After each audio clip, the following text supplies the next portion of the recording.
جگرم گفتی، شعر و غزل شیری شب تا سحرم گفتی، شعر و غزل شیری شب تا سحرم گفتی. شینی سری گهواره من گریه و تو زاره، آرام بی شب گفتی ای شیرین نرم گفتی، آرام بی شب گفتی ای شیرین نرم گفتی. قند و اصلم گفتی، زیدی بغلم گفتی، شهد و شکرم گفتی، ای تاج سرم گفتی، ای تاج سرم گفتی.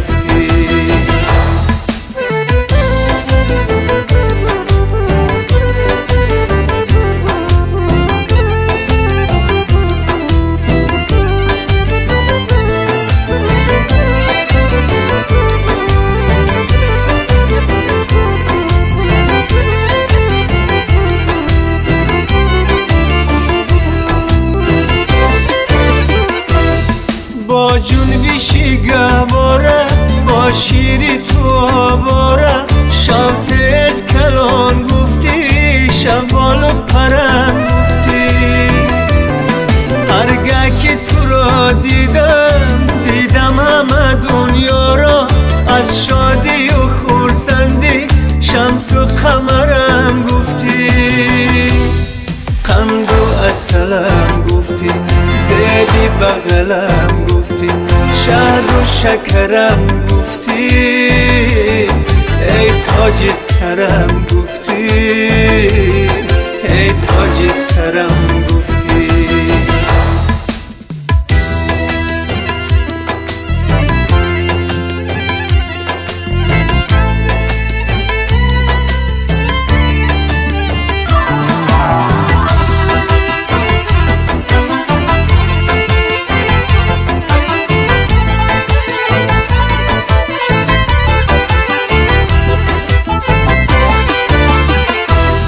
ای کانی پر از گنجم، دنیای غم و رنجم، من از تو نمیرنجم، چیز اگرم گفتی. بنویش نیهانیشه از زندگیت مادر، بیفشا که بشود این راز تو شهدی سرم گفتی. قند و اصلم گفتی، زیدی بغلم گفتی، شهد و شکرم گفتی، ای تاج سرم گفتی، ای تاج سرم گفتی، ای شیرین